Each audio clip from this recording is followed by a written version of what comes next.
अस्सलाम वालेकुम, welcome to my channel. उम्मीद है कि आप सब ठीक होंगे। आज का जो नेक डिज़ाइन हम बनाने जा रहे हैं वो देखने में जितना ज़्यादा खूबसूरत है, बनाने में उतना ही ज़्यादा आसान है। आज की इस वीडियो में मैं आपको डोरी लूप्स बनाने का ऐसा तरीका बताऊंगी जिसमें बिना सिलाई किए आप हज़ारों लूप्स एक ही दफ़ा में बना सकते हैं। तो वीडियो को बिल्कुल भी आपने स्किप नहीं करना। और अपनी सिलाई को आसान बनाने के कुछ तरीके मैं आपके साथ शेयर करूँगी। ये एक पट्टी मैंने बाज़ार से बाय की हुई है, बुकरम पट्टी इसको कहते हैं। ये पूरा रोल एक ही दफ़ा आप बाय कर लेते हैं तो ये बहुत देर तक सिलाई में चलता है। आपके लिए ये बहुत कारआमद चीज़ है। इसके साथ आप पांचे भी बना सकते हैं, इसके साथ आप गले की पट्टी भी बना सकते हैं। इसकी चौड़ाई 1 इंच होती है और लंबाई बहुत ज़्यादा है। इसमें आपको जोड़ लगाने नहीं पड़ते और कटिंग भी नहीं आपको करनी पड़ती, सिर्फ लंबाई नाप के आप इसको कट करके सेट करके रख सकते हैं। इसके अलावा ये मेरे पास ग्लू स्टिक है। ये बेसिकली पेपर ग्लू है। अगर आप इसको फैब्रिक पर यूज़ करते हैं तो ये बड़ी नीट तरीके से आपके फैब्रिक को स्टिच करने में आपकी मदद करती है।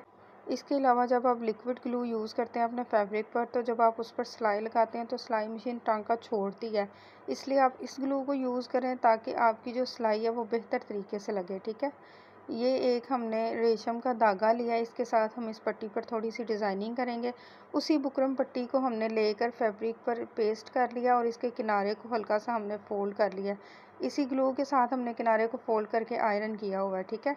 ये थोड़ी सी तैयारी करने के बाद हमने गले की कटिंग कर लेनी है। अब बुकरम का एक पीस ले लिया हमने, लेकिन मीडियम साइज़ की ये शर्ट है। इसका जो तीरा है वो हमने 7 इंच तैयार रखना है। ठीक है। 7 इंच तीरा है इसका, तकरीबन 8 साढ़े 8 इंच इसका कंधा होगा और जो इसकी चेस्ट से फिटिंग है वो 21 इंच तैयार हमने रखनी है। ठीक।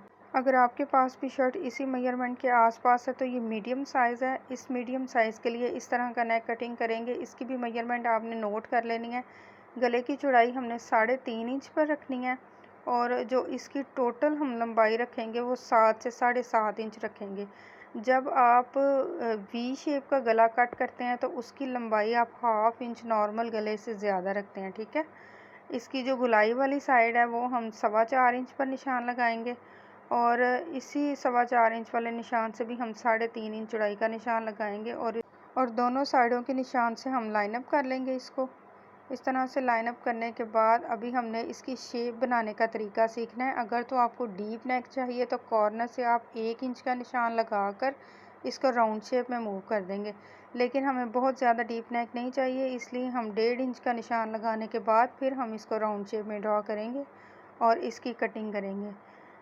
ये देखिए इस तरह से। अभी हमने जो वी कट बनाना है उसकी चौड़ाई हमने आधा इंच चौड़ाई हमने उसकी रखनी है और जो उसकी लंबाई है वो आप तकरीबन 2 से 2.5 इंच तक रख सकते हैं। ठीक है।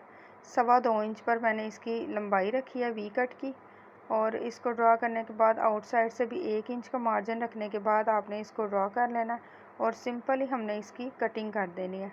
ये जो तरीका मैं आपको बता रही हूँ ये किसी भी साइज़ में जब आप गोल गले की कटिंग करते हैं तो इसको यूज़ करें। अगर आपको डीप राउंड नेक चाहिए तो कॉर्नर से 1 इंच का निशान लगाने के बाद इसको राउंड शेप में ड्रॉ कर लें, लेकिन अगर आपको ज़्यादा डीप नहीं चाहिए, लाइट सा डीप चाहिए, तो आप 1.5 इंच पर निशान लगाने के बाद इसको राउंड शेप में ड्रॉ करने के बाद कटिंग करें जैसा कि हमने किया। ये हम एक मीडियम साइज़ का नेक ड्रॉ कर रहे हैं। कटिंग करने के बाद हमने इसको एक्स्ट्रा फैब्रिक पर पेस्ट करके एक साइड पर कर देना है। अभी हम लूप्स बनाने का तरीका सीखेंगे। 3 इंच की चौड़ाई और लंबाई में मैंने एक बॉक्स पीस ले लिया है। ये प्लेन फैब्रिक पीस है। इसके बाद हम एक टूथपिक के स्टिक की मदद से हम इसको राउंड शेप में मूव करेंगे। इस तरह से मूव करने के बाद अब ये जो हमने पर लिए हैं इनको इस तरीके से रखने हैं कि जो इनके सुराख वाली साइड है वो साइडों पर आए, दोनों साइडों पर, और फिर सुई की मदद से हमने इसको फैब्रिक के साथ फिक्स कर देना है। इस तरह से आपने इसको टांके लगाकर सेट करके रख लेना। ठीक है।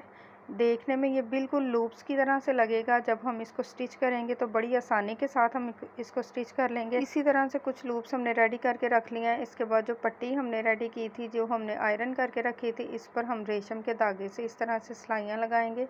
ये सिलाइयाँ आप तिरछी भी लगा सकते हैं, आप सीधी भी लगा सकते हैं, आप इनको डिज़ाइनिंग भी कर सकते हैं, लेकिन डिज़ाइनिंग जैसी भी आपने करनी हो उसके लिए पहले आप पेंसिल से इसको मार्किंग करेंगे।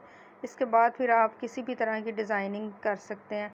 हम इस पर बिल्कुल स्ट्रेट लाइनिंग बना रहे हैं तो इसके लिए हमें मार्किंग करने की ज़रूरत नहीं है। पट्टी को भी सारी लाइनिंग बनाने के बाद रेडी करके हमने साइड पे कर लिया है।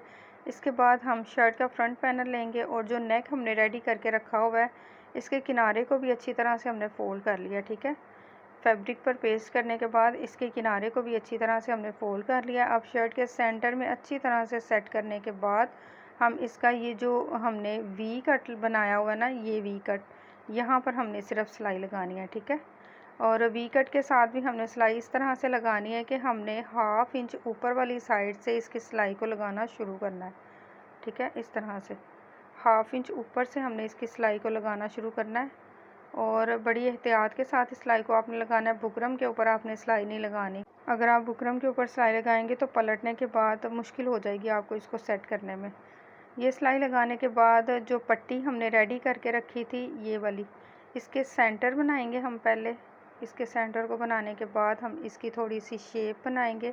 आप इसकी कॉर्नर वाली वी शेप भी रख सकते हैं, लेकिन हम इस तरह से, लेकिन हम इसको थोड़ा सा चेंज करेंगे। हम इसको कॉर्नर वाली वी शेप नहीं रखेंगे, बल्कि इसको हम इस तरह से स्क्वायर शेप में रखने के बाद सिलाई लगाएंगे। इसके किनारे पर हमने सिलाई लगानी है। ये सिलाई आपको ब्लैक धागे के साथ ही लगानी है, ये आपको कलर वाले धागे के साथ नहीं लगानी, ठीक है। ये सिलाई लगाने के बाद इसको भी सेट करके हम रखेंगे और फिर इसको शर्ट पर अटैच करेंगे। और इतनी देर में अगर अभी तक आप हमारी वीडियो देख रहे हैं तो लाइक करना बिल्कुल भी मत भूलिएगा और कमेंट करके ज़रूर बताइएगा कि आपको मेरा बताने का और सिखाने का तरीका कैसा लगा है। अभी इस पट्टी को अटैच करते वक्त आपने इस बात का ख्याल रखना है कि जो 1/2 इंच ऊपर की तरफ से हमने सिलाई लगाई थी, वहाँ से ही आपने इस पट्टी को अटैच करना शुरू करना है, ठीक है। और शर्ट के बिल्कुल सेंटर्स में आपने इसकी सिलाई लगानी है। बेहतर होगा कि सिलाई को लगाने से पहले आप शर्ट पर मार्किंग करके इस शर्ट के सेंटर को हाईलाइट कर लें, लेकिन मैंने आयरन के साथ इसकी क्रीज़ बिठाई हुई है, इसलिए मैं इजीली इस तरह से भी सिलाई लगा सकती हूँ, तो मैंने मार्किंग नहीं की। अभी दूसरी साइड की जब हम सिलाई लगाएंगे तो जो लूप्स हमने पहले रेडी करके रखी हुई हैं, इनका एक्स्ट्रा पीस जो है वो कट करेंगे। जो फैब्रिक है एक्स्ट्रा इन लूप्स के साथ, उसको कट करने के बाद हम इंचिस टेप की मदद से इसके फासले को नापते हुए इसकी सिलाई लगाएंगे। 1 इंच का फासला भी रख सकते हैं आप, 1.5 इंच का फासला भी रख सकते हैं, जितना आपको मुनासिब लगे, जितनी लूप्स आप लगाना चाहें, ईज़िली आप इस तरह से अटैच कर सकते हैं, ठीक है। ये देखिए, यहाँ पर हमने तकरीबन 1.25 इंच का फासला रखते हुए इन सारी लूप्स को अटैच कर लिया और इसके बाद हम इस सिलाई को कंप्लीट करेंगे। अगर आप मज़ीद खूबसूरत डिज़ाइनिंग देखना चाहते हैं तो इसी वीडियो की डिस्क्रिप्शन में आपको बहुत सारे वीडियोस के लिंक मिल जाएंगे। आप हर तरह की डिज़ाइनिंग सीख सकते हैं और वो भी ऐसे तरीके से जो सबसे आसान होगा सिलाई करने में। इस चैनल पर आपको सबसे आसानी से स्टिच करने वाले तरीके ही मिलेंगे, इसलिए कम से कम किसी एक ऐसे शख्स के साथ इस वीडियो को ज़रूर शेयर किया करें जो सिलाई सीखना चाहते हैं या करना चाहते हैं या करते हैं, ताकि उनको अच्छे अच्छे आइडियाज़ मिल सकें और उनकी स्टिचिंग स्किल इम्प्रूव हो सके। अभी ये सिलाई कंप्लीट करने के बाद राउंड शेप की सिलाई सिंपल ही हमने लगा लेनी है। वी कट की सिलाई हम पहले लगा चुके हैं। अभी राउंड शेप की सिलाई लगाने के बाद हमने इसके सेंटर में जो एक्स्ट्रा फैब्रिक है उसको हमने कट करना है, लेकिन इसको कट करने में आपने ख्याल रखना है कि सिलाई की तरफ से आपने थोड़ा सा फैब्रिक छोड़ना है ताकि सिलाई कट नहीं हो। और सारे नेक पर आपने छोटे छोटे कट्स लगा लेने हैं। वी शेप में भी आपने कट लगाना है। इसके बाद हम इसको पलट कर सीधा करेंगे और बैक साइड से हम सुई से कवर अप कर लेंगे इसको, ठीक है। पलट लेने के बाद हमने सुई से इसको कवर अप कर लिया है और हमारा नेक डिज़ाइन बिल्कुल रेडी है। वीडियो अच्छी लगे लाइक शेयर एंड कमेंट करना बिल्कुल भी मत भूलिएगा। आज की वीडियो में इतना ही, मिलते हैं नेक्स्ट वीडियो में एक नए नेक डिज़ाइन के साथ। तब तक के लिए अपनी दुआ में याद रखिएगा। अल्लाह हाफिज़।